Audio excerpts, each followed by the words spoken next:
नमस्ते दोस्तों, welcome back to our channel. आज हम जिस मूवी को एक्सप्लेन करने जा रहे हैं उसका नाम है ट्रेडर, जो एक साइकोलॉजिकल थ्रिलर मूवी है। और यदि आप लोग शेयर मार्केट से जुड़े हुए हैं या फ्यूचर में जुड़ना चाहते हैं तो ये मूवी आप लोगों को जरूर देखनी चाहिए। और दोस्तों, वीडियो को लाइक जरूर करें और कमेंट सेक्शन में आपको वीडियो कैसा लगा जरूर कमेंट कीजिएगा।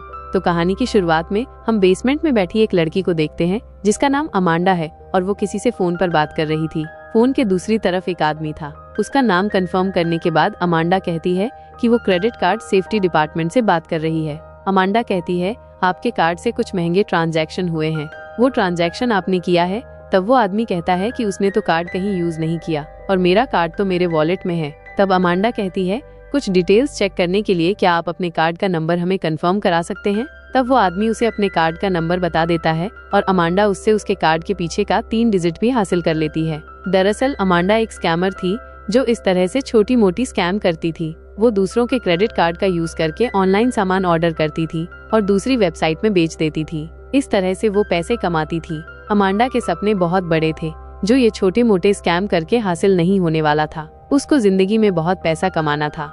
एक दिन अमांडा बैंक की वेबसाइट पर कुछ देख रही थी, तभी उसे एक मैसेज आता है कि फाइनेंशियल फ्रीडम के लिए ट्रेडिंग अकाउंट ओपन करे। अमांडा को ट्रेडिंग और इन्वेस्टिंग के बारे में ज्यादा कुछ पता नहीं था और वो सोचने लगी कि सबसे पहले उसे ट्रेडिंग के बारे में बेसिक चीजें जाननी होंगी। फिर उसने ट्रेडिंग के बारे में जानने के लिए एक बुक ऑर्डर कर दी।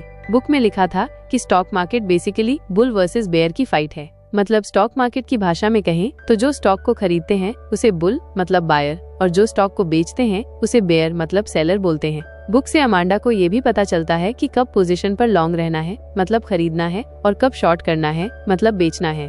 अगर तुम्हें लगता है कि किसी स्टॉक का प्राइस बढ़ेगा तो तुम उस स्टॉक को बाई यानी लॉन्ग करते हो और ये करके तुम बुल रैली को फॉलो करते हो। और इसी के विपरीत अगर तुम्हें लगता है कि किसी स्टॉक का प्राइस नीचे गिरेगा तो तुम इस स्टॉक को सेल यानी शॉर्ट करते हो और इसे ही बेयर पोजीशन कहते हैं। मार्केट ऊपर जा रहा है या नीचे ये देखने के लिए जिस चार्ट का इस्तेमाल किया जाता है उसे कैंडल स्टिक चार्ट कहा जाता है। सिंपल वे में कहा जाए तो बाय का मतलब ग्रीन कैंडल और सेल का मतलब रेड कैंडल। मार्केट में हमेशा ही अपने रिस्क को मैनेज करना पड़ता है, तभी तुम लंबे समय तक मार्केट में बने रह सकोगे। खैर, ये सारी बातें जानने के बाद अमांडा बुक के ऑथर एमिली रॉस को कॉल करती है और कहती है कि मिस रॉस, मैंने आपकी स्टॉक मार्केट की बुक पढ़ी। आपने बुक में लॉन्ग टर्म इन्वेस्टमेंट के बारे में ज्यादा फोकस किया है, लेकिन शॉर्ट टर्म इन्वेस्टमेंट के बारे में बुक में फोकस क्यों नहीं किया? तब एमिली रॉस कहती है, तो तुम डे ट्रेडिंग के बारे में बात कर रही हो? अमांडा कहती है, हाँ बिल्कुल, मैं डे ट्रेडिंग के बारे में बात कर रही हूँ। तब एमिली रॉस कहती है, डे ट्रेडिंग जल्दी अमीर बनने की स्कीम के जैसा है, या फिर ये कह सकते हैं डे ट्रेडिंग एक तरह से गैम्बलिंग ही है। तब अमांडा कहती है, लेकिन मैंने ऑनलाइन कई लोगों के बारे में पढ़ा है जो डे ट्रेडिंग करके भी सक्सेसफुल हैं। इस पर एमिली रॉस कहती है कि इंटरनेट में जितना झूठ बोला जाता है इतना मानव सभ्यता में इससे पहले कभी नहीं बोला गया। ट्रेडिंग का सच ये है कि 10 लाख लोग किसी लॉटरी को खरीदें और वो सभी यही सोचें कि उसे ही ये लॉटरी लगे। तो बताओ, उस केस में कौन अमीर होने वाला है, लॉटरी बेचने वाला या लॉटरी खरीदने वाला? तब अमांडा कहती है, लॉटरी बेचने वाला। यही सच है ट्रेडिंग का कि इस खेल में हमेशा लॉटरी बेचने वाला यानी बिग इंस्टीट्यूट जो मार्केट को चलाते हैं वही पैसा कमाते हैं। एक डे ट्रेडर की जिंदगी ऐसी होती है जैसे कि तुम किसी जेल में हो, जहां ना तुम चैन से खा पाते हो ना ही तुम चैन से सो पाते हो और तुम्हें हमेशा क्विक डिसीजन और एक्शन लेना पड़ता है और ये सिलसिला कभी खत्म नहीं होता, हमेशा बेचैनी बनी रहती है। क्या तुम अपने लिए इस तरह की लाइफ चाहती हो? ये सारी बातें सुनकर अमांडा एमिली रोज की बुक का आखिरी पेज दीवार पर लगा देती है जिस पर लिखा हुआ था कि तुम लक को नहीं हरा सकते। खैर, इतना सब जानने के बाद भी अमांडा डे ट्रेडिंग करने का तय करती है क्योंकि वो जल्दी अमीर बनना चाहती थी। वो अपने लैपटॉप से ट्रेडिंग ऐप पर लॉगिन करती है और मार्केट माउथ नाम के सोशल मीडिया नेटवर्क से भी जुड़ती है जहाँ पर आकर लोग मार्केट के बारे में डिस्कस करते थे। और वहाँ पर अमांडा बॉब दी ब्रोकर नाम के अकाउंट को फॉलो करती है जिसने वेबसाइट पर कैंडल स्टिक और पैटर्न के ट्यूटोरियल डाल रखे थे। अमांडा उसके बनाए वीडियो ट्यूटोरियल देखने लगती है। अमांडा बॉब के बताए सारे पैटर्न को याद करने लगती है और रूल्स को भी फॉलो करने लगती है। अब अमांडा पूरी तरह से तैयार थी और अपनी जिंदगी की पहली ट्रेड करती है, लेकिन पहले दिन ही अमांडा को $2700 का लॉस झेलना पड़ता है और ये देखकर अमांडा को अपने आप पर काफी गुस्सा आता है। वह एक बड़े से पेपर पर अपने पहले दिन का रिजल्ट लिखती है। इस तरह से अमांडा को हर दिन लॉस हो रहा था और वो हर दिन पेपर पर अपने आप को लूजर लिख रही थी। अब आगे हमें अमांडा की डे ट्रेडिंग का 18वां दिन दिखाया जाता है और उस दिन अमांडा को पहली बार प्रॉफिट देखने को मिलता है और पेपर पर अपने आप को विनर लिखकर अमांडा काफी खुश होती है। और इसके बाद अमांडा 20वें दिन, 21वें दिन और आगे भी कई बार प्रॉफिट करती है और हर बार के प्रॉफिट को वो पेपर में लिखकर अपने आप को विनर घोषित करती है। और अब अमांडा को अपने ऊपर कॉन्फिडेंस आ चुका था, इसलिए अब वो एक पेपर पर रियल डील लिखती है। यानी अब अमांडा एक बड़ा ट्रेड करने वाली थी। वो तय करती है कि वो एक फार्मा कंपनी के स्टॉक को शॉर्ट करेगी, क्योंकि अमांडा को लगता था उस कंपनी का शेयर अब गिरेगा। दरअसल डेल्टापैक्स फार्मास्यूटिकल ने अपनी एक मेडिसिन का क्लिनिकल ट्रायल करवाया था। इस एंटी कैंसर ड्रग का ट्रायल 200 मरीजों पर किया गया था और आज इस ट्रायल का रिजल्ट आने वाला है। अमांडा को लगता है कि इस कंपनी का ट्रायल फेल होगा और कंपनी का स्टॉक गिरेगा, और उसने अपना सब कुछ इस कंपनी के स्टॉक पर लगा दिया। ये बात अमांडा मार्केट माउथ नाम के सोशल मीडिया पर भी शेयर करती है, जिस पर उसने डेजी नाम से अपनी प्रोफाइल बनाई थी। वो ये भी लिखती है कि मैं अकेली हूँ जिसने डेल्टापैक्स फार्मास्यूटिकल का स्टॉक शॉर्ट किया है। आप लोगों का इस बारे में क्या राय है? फिर वो जैसा कि उसने कहा था डेल्टापैक्स के 2000 शेयर शॉर्ट कर देती है। सुबह 9:30 पर मार्केट ओपन होते ही डेल्टापैक्स का शेयर ग्रीन कैंडल बनाने लगता है और देखते ही देखते अमांडा का लॉस बढ़ने लगता है। अमांडा को अपना लॉस देखकर उसकी घबराहट बढ़ रही थी। अब 12:30 हो चुके थे और लंच टाइम हो गया। मार्केट माउथ पर लोग अमांडा के पोस्ट का मजाक उड़ाने लगे थे, क्योंकि अभी भी डेल्टापैक्स का स्टॉक नहीं गिरा था। अमांडा की घबराहट बढ़ती जा रही थी और टाइम भी निकलता जा रहा था। ये देखकर अमांडा को गुस्सा आता है। तभी अचानक देखते ही देखते डेल्टापैक्स का स्टॉक एक बड़ी सी रेड कैंडल बनाता है। स्टॉक लगातार नीचे गिर रहा था और अमांडा भी लॉस से प्रॉफिट में आ गई। मार्केट में न्यूज फैल चुकी थी कि डेल्टापैक्स की मेडिसिन का क्लिनिकल ट्रायल फेल हो चुका है। स्टॉक गिर रहा था और अमांडा का लगाया टारगेट भी अचीव हो जाता है। ये देखकर मार्केट माउथ पर सभी लोग डेल्टापैक्स कंपनी को गालियां देने लगते हैं और अमांडा ये सब देखकर खुश हो रही थी, क्योंकि उसने जैसा सोचा था ठीक वैसा ही हुआ। 4 बजे मार्केट क्लोज होता है और अमांडा एक बड़े से पेपर में अपनी अचीवमेंट नोट करती है। अमांडा ने तकरीबन $497 का प्रॉफिट बुक किया था। खैर, अब रात को अमांडा सिगरेट पी रही थी, तभी बॉब दी ब्रोकर का मैसेज आता है, जिसका ट्यूटोरियल अमांडा देखा करती थी। बॉब मैसेज में लिखता है, आज तुमने काफी अच्छी कॉल दी, तुम कब से ट्रेडिंग कर रही हो?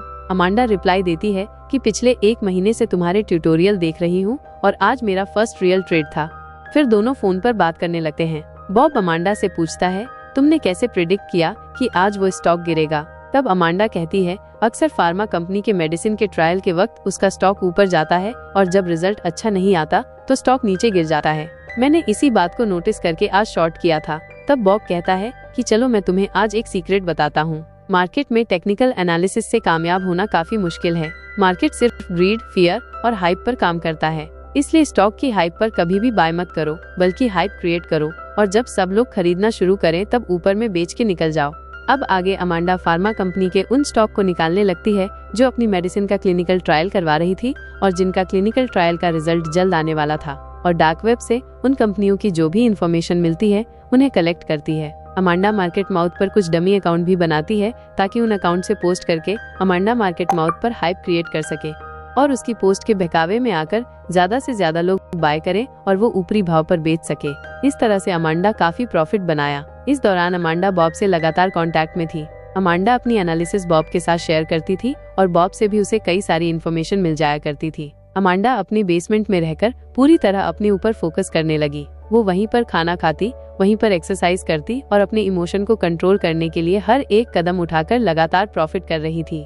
अब अमांडा एक बड़ी गेम खेलने की तैयारी में थी। अमांडा एक रोज फार्मा कंपनी की लिस्ट देख रही थी। तभी अमांडा की नजर क्लीन थेरेपेटिक्स नाम की कंपनी पर पड़ती है और उसे ये नाम कुछ जाना पहचाना सा लगता है। अमांडा अपनी मेडिसिन की बोतल देखती है तो उसे पता चलता है वो उसी कंपनी की मेडिसिन खाया करती थी। अमांडा उस कंपनी की डिटेल जानने के लिए उसकी वेबसाइट पर जाती है, जिसमें कंपनी की सीईओ अनाउंस कर रही थी कि उनकी कंपनी जल्दी एक नई मेडिसिन का सेकंड फेज का ट्रायल करने वाली है, जो स्पेशली स्ट्रेस डिसऑर्डर के लिए होगी, यानी नींद न आना, एंजाइटी और हमेशा घबराहट बने रहना। फिर एक सुबह 9:30 बजे उसकी नींद खुलती है। बाहर बहुत तेज बारिश हो रही थी, जिसकी वजह से बिजली चली गई थी। इसलिए अमांडा उस दिन कोई ट्रेड नहीं ले पाई। उसे उस दिन एक स्टॉक में पैसा लगाना था, पर वो नहीं लगा पा रही। अमांडा गुस्से से अपना फोन फेंक देती है। इस तरह से पूरा दिन बीत जाता है और मार्केट क्लोज होने के थोड़ी देर बाद वहाँ बिजली आ जाती है। अमांडा का मोबाइल भी चार्ज होने लगता है। तभी उस पर बॉब का मैसेज आता है। बॉब अमांडा पर काफी देर तक चिल्लाता है, क्योंकि जिस स्टॉक में उन लोगों ने पैसा लगाने का तय किया था, अमांडा की वजह से वो नहीं कर पाए। अमांडा को भी अपनी किस्मत पर काफी गुस्सा आता है। अपने टेंशन को दूर करने के लिए अमांडा एक ड्रग्स लेती है। उसके बाद अमांडा का अपने ऊपर कंट्रोल नहीं रहता। उसे सारी चीजें मूवमेंट करती हुई दिखाई देने लगती है। जब अमांडा का नशा उतरता है, वो घबराकर एकदम नींद से जाग जाती है और वो देखती है कि उसके एक हाथ से खून निकल रहा है और एक हाथ में चाकू है। वो देखती है कि उसने वॉल पर भी खून से एरो के निशान बना रखे थे। अब अमांडा उसके बनाए हुए निशानों की तरफ जाती है जो उसने नशे में बनाए थे। तभी वो देखती है कि उसने नशे में पेपर पर लिखा था, जॉन हैमिल्टन को ढूंढो। अमांडा नशे में भी क्लीन थेरापेटिक्स कंपनी के ऊपर रिसर्च कर रही थी। अमांडा नेट पर जॉन हैमिल्टन नाम के आदमी के बारे में पता लगाने लगती है तो इस नाम के उसे नेट पर काफी सारे लोग दिखाई देते हैं। फिर अमांडा नेट पर सर्च करती है जॉन हैमिल्टन डेथ, और ऐसा करते ही उसके सामने जॉन हैमिल्टन के डेथ की न्यूज मिलती है, जहां पर लिखा था कि 25 साल का आर्मी जवान जॉन हैमिल्टन पुलिस से मुठभेड़ में मारा गया और पुलिस ने इल्जाम लगाया है कि जॉन हैमिल्टन मेंटल क्राइसिस से गुजर रहा था। आगे अमांडा और सर्च करती है तो उसे एक और न्यूज मिलती है जिसमें जॉन हैमिल्टन की मां ने दावा किया था कि उसके बेटे की कोई भी मेंटल हेल्थ हिस्ट्री नहीं थी, और जॉन हैमिल्टन के भाई ने मीडिया को जवाब देते हुए कहा था कि उसका भाई पागल नहीं था। अमांडा समझ जाती है कि जॉन का जरूर कुछ कनेक्शन क्लीन थेरापेटिक्स के क्लिनिकल ट्रायल से था, इसलिए वो डार्क वेब से उन लोगों की लिस्ट निकालती है जिन पर क्लिनिकल ट्रायल चलाया जा रहा था। उस लिस्ट में लगभग 200 लोगों का नाम था। अमांडा उसमें जॉन हैमिल्टन सर्च करती है तो उसे उस लिस्ट में जॉन हैमिल्टन का नाम मिल जाता है, यानी क्लीन थेरापेटिक्स जिन 200 लोगों पर क्लिनिकल ट्रायल कर रही थी उसमें से एक जॉन हैमिल्टन भी था। और कंपनी की सीईओ ने अनाउंस भी किया था कि वो आर्मी के जवानों पर क्लिनिकल ट्रायल करने वाले हैं और जॉन भी आर्मी का एक जवान था। ये जानकर अमांडा काफी खुश हुई। फिर अमांडा जॉन की मां का नंबर निकालकर उन्हें कॉल करती है। कॉल के दौरान जॉन की मां कहती है कि मेरे बेटे की जान एक दवाई कंपनी ने ली है। मेरा बेटा छुट्टियों पर घर आया था। जब वो आया तो उसके हाथ कांप रहे थे, उसे रोजाना भयानक सपने आ रहे थे और सपने उसका पीछा नहीं छोड़ रहे थे। उसने मुझसे कहा था कि घर आकर भी उसे बॉम्ब और बुलेट चलने की आवाजें आ रही हैं, और एक दिन मेरे घर पर पुलिस आकर दरवाजा खटखटाने लगी। मैंने दरवाजा खोला तो पुलिस ने मुझसे कहा कि आपके बेटे जॉन ने मॉल में कुछ गड़बड़ किया है। मेरा बेटा पुलिस पर हमला करता उससे पहले पुलिस ने उसे गोली मार दी। ये सब जानने के बाद अमांडा मौके का फायदा उठाने के बारे में सोचती है। फिर अमांडा जॉन के भाई जेक को भी कॉल करती है और वो जेक को क्लीन थेरापेटिक्स के खिलाफ बदला लेने के लिए पूरी तरह से उकसाती है। उसके बाद अमांडा इंटरनेट पर क्लीन थेरापेटिक्स के हेड ऑफिस की इंफॉर्मेशन निकालती है। उसके ऑफिस, उसकी लॉबी, सबके बारे में पता कर लेती है। अमांडा रात के 3 बजे बॉब को कॉल करके कहती है कि क्लीन थेरापेटिक्स के क्लिनिकल ट्रायल का रिजल्ट आने वाला है। तब बॉब पूछता है, तो बताओ ये स्टॉक ऊपर जाएगा या नीचे? अमांडा ने एक पेपर पर क्लीन थेरापेटिक्स के स्टॉक पर नीचे जाने का साइन लगा रखा था, पर वो बॉब को कहती है कि स्टॉक ऊपर जाएगा। साथ ही वो कहती है कि इस कंपनी के फार्मर काउंसिल से मेरे कुछ कॉन्टैक्ट्स हैं जहां से मैंने पता किया है। उन्होंने मुझे एक क्लिनिकल ट्रायल के रिजल्ट की कॉपी भेजी है और वो कॉपी मैंने तुम्हें भेज दी है। बॉब पूछता है कि कंपनी इस रिजल्ट का अनाउंसमेंट कब करने वाली है? अमांडा कहती है वो लोग फ्राइडे को अनाउंस करेंगे। अमांडा पूछती है अगर मैं सही निकली तो क्या तुम मेरे बारे में अपने बॉस से बात करोगे? तब बॉब कहता है जी हाँ जरूर, क्यों नहीं। खैर, अब मंडे को मार्केट ओपन होते ही क्लीन थेरापेटिक्स का शेयर लगातार ऊपर जाने लगता है। $25 का शेयर $27 तक पहुंच जाता है और बॉब अमांडा को बताता है तुम्हारे कहने पर हमने क्लीन थेरापेटिक्स में एंट्री ले ली है और हमने तकरीबन $1 मिलियन शेयर बाय किए हैं, और मैंने आज सुबह ही अपने बॉस को तुम्हारे बारे में बताया कि तुमने ये टिप दी है। अगले हफ्ते तक मैं तुम्हें उनसे मिलवा दूंगा। अब अमांडा कोल्ड क्रिएटिव कैपिटल नाम की कंपनी में कॉल करती है और कॉल मिस्टर कोल्ड को ट्रांसफर किया जाता है और सामने से मिस्टर कोल्ड कहता है तो बताओ तुम क्या चाहती हो? अमांडा कहती है रॉबर्ट वेब, जिसका दूसरा नाम बॉब दी ब्रोकर है, क्या वो आदमी आपकी कंपनी का एम्प्लॉय है? तब मिस्टर कोल्ड कहता है हाँ वो मेरी कंपनी का एम्प्लॉय है। तब अमांडा पूछती है कि क्या बॉब ने आपको बताया कि क्लीन थेरापेटिक्स का शेयर खरीदने का टिप मैंने दिया था? मिस्टर कोल्ड पूछता है वैसे तुम हो कौन और तुम्हारे पास क्या प्रूफ है कि तुमने ये बात बॉब को कही थी? अमांडा कहती है कि मुझे पता था कि बॉब आपको ये बात नहीं बताने वाला। वैसे मिस्टर कोल्ड, मैं वही हूँ जिसके कारण पिछले क्वार्टर में बॉब ने आपको काफी फायदा करवाया। मिस्टर कोल्ड कहता है वैसे तुमने अभी तक ये नहीं बताया, तुम मुझसे चाहती क्या हो? अमांडा कहती है जो पोजीशन अभी बॉब का आपकी कंपनी में है, ठीक वही पोजीशन मैं अपने लिए चाहती हूँ। फिर अमांडा पूछती है क्या बॉब ने आपको क्लिनिकल ट्रायल का रिजल्ट बताया जो बॉब को मैंने सेंड किया था? कोल्ड करता है हाँ, उसने मुझे रिजल्ट बताया था और उस रिजल्ट को देखकर मैं कॉन्फिडेंटली कह सकता हूँ कि क्लीन थेरापेटिक्स के स्टॉक का प्राइस फ्राइडे तक $50 तक पहुँचेगा। तब अमांडा कहती है और अगर मैं कहूँ कि $50 को छूने के बाद स्टॉक प्राइस 3 तक पहुँच जाएगा तो आप क्या कहेंगे?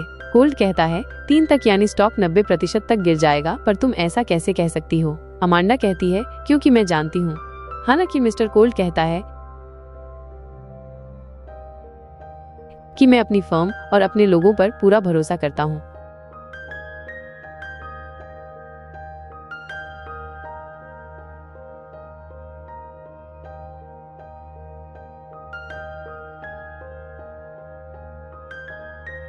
और इसलिए मैं क्लीन थेरेपेटिक्स की लॉन्ग पोजीशन पर बना रहूंगा। तब अमांडा कहती है, ठीक है, अगर मेरी कही गई बात सही हुई तो आप फ्राइडे को 4 बजे मुझे कॉल करेंगे। ऐसा कहकर वो कॉल कट कर देती है।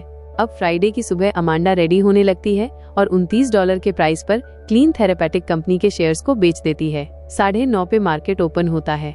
अमांडा जॉन हैमिल्टन की मां को कॉल करके कहती है, अब सही वक्त आ गया है। फिर जॉन की मां मीडिया में आकर अपना बयान देती है कि जॉन की डेथ की वजह क्लिनिकल ट्रायल था और ये क्लिनिकल ट्रायल जॉन पर क्लीन थेरेपेटिक्स कर रही थी। फिर मार्केट माउथ पर भी जॉन की मां का बयान चारों तरफ वायरल होने लगा था। जॉन की मां के बयान वायरल होते ही स्टॉक प्राइस नीचे गिरने लगता है। लोग अपनी क्वांटिटी बेच-बेचकर इस स्टॉक से बाहर निकल रहे थे। अब अमांडा जॉन के भाई जेक को कॉल करती है और अमांडा जेक को एक लोकेशन पे जाने को कहती है। जेक अमांडा के कहे अनुसार उस लोकेशन पर जाता है। तब अमांडा कहती है, तुम्हें वहाँ पर एक पैकेज मिलेगा। जैक को पैकेट मिल जाता है। पैकेट ओपन करने पर उसे पैकेट में हथियार मिलता है। फिर अमांडा कहती है, अब तुम्हें उस पैकेट को लेकर अपने टारगेट पर जाना होगा, मतलब क्लीन थेरेपेटिक्स कंपनी के हेड ऑफिस, जहाँ पर कंपनी की CEO रिजल्ट अनाउंस करने वाली थी। 12:30 बजते ही कंपनी की CEO मीडिया में आकर कहती है कि जो भी आरोप हमारी कंपनी पर लगाया गया है वो सब झूठे हैं और बताते हैं कि उनके मेडिसिन के क्लिनिकल ट्रायल के दौरान जॉन नाम का कोई भी आदमी पेशेंट की लिस्ट में मौजूद नहीं था और जो भी उनके खिलाफ झूठे इल्जाम लगाएगा वो लोग उसके खिलाफ कोर्ट में जाएंगे। दूसरी तरफ जेक हेड ऑफिस पहुंच जाता है। अमांडा जेक को कहती है, फायर एग्जिट के जरिए 7th फ्लोर पर पहुंचो। वहां कॉन्फ्रेंस रूम में सभी लालची लोग मौजूद हैं जो तुम्हारे भाई के मौत के जिम्मेदार हैं और तुम जानते हो तुम्हें उनके साथ क्या करना है। ये कहकर वो फोन काट देती है। अमांडा कंपनी के CEO का अनाउंसमेंट सुन रही थी, तभी अचानक वहाँ पर गोलियां चलने की आवाज आती है। जैक कॉन्फ्रेंस रूम में घुस गया था और वो सभी पर गोलियां चला रहा था और कॉन्फ्रेंस रूम में कंपनी के सभी बोर्ड मेंबरों को मार देता है। मार्केट माउथ पर भी गोलियां चलने के बारे में लोग डिस्कस करने लगते हैं और ये न्यूज फैलने लगी और कंपनी का स्टॉक प्राइस लगातार नीचे आ रहा था क्योंकि सभी लोग अपनी क्वांटिटी बेचकर इस स्टॉक से बाहर निकल रहे थे। ये सब देखकर बॉब अमांडा को कॉल करता है। तब अमांडा कहती है, याद है एक बार तुमने मुझसे कहा था कि खुद ही आग लगाओ ताकि तुम जलने से बच सको। अभी स्टॉक बेचने का टाइम है और तुम खरीद कर बैठे हो। तब बॉब कहता है, तो ये सब तुम्हारी वजह से हुआ है। अमांडा कहती है, गुड बाय बॉब, और वो कॉल कट कर देती है। देखते ही देखते वो स्टॉक $3 तक पहुंच जाता है। अब 4 बजे बजता है और अमांडा अपना प्रॉफिट देखकर उसके आंखों से आंसू आने लगते हैं और अमांडा हंसने लगती है। ये उसके खुशी के आंसू थे। आज अमांडा अपनी विनिंग को पेपर पर लिखने लगती है। तभी उसे मिस्टर कोल्ड का कॉल आता है और वो अमांडा को कहता है, मैं तुम्हें मान गया, तुमने एक्स्ट्रा ऑर्डिनरी काम किया है, तुम्हारी वजह से मुझे तकरीबन $5 मिलियन का नुकसान उठाना पड़ा। तब अमांडा कहती है, और क्या हो अगर मैं आपको सारा नुकसान अगले फ्राइडे तक वापस दिलवा दूं? तो मिस्टर कोल्ड कहता है, तो मैं अपनी कंपनी में तुम्हें हायर पोजीशन देने के लिए तैयार हूँ, क्या तुम जॉब करने के लिए तैयार हो? मिस्टर कोल्ड उसे मंडे मॉर्निंग सुबह 9 बजे उसके ऑफिस में मिलने बुलाता है। अमांडा अपने रूम में पड़े सारे पेपर्स को जलाने लगती है जिसमें उसने अपना विनिंग और लॉस का रिजल्ट लिखा था। सब कुछ जलाकर अमांडा अपने घर के बेसमेंट से बाहर निकलती है और यहीं पर ये मूवी खत्म हो जाती है। जुड़े रहने के लिए धन्यवाद। अगर आपको वीडियो अच्छी लगी हो तो लाइक, शेयर और नए हैं तो सब्सक्राइब करना ना भूलें। मिलते हैं अगली बार और एक रोमांचक कहानी के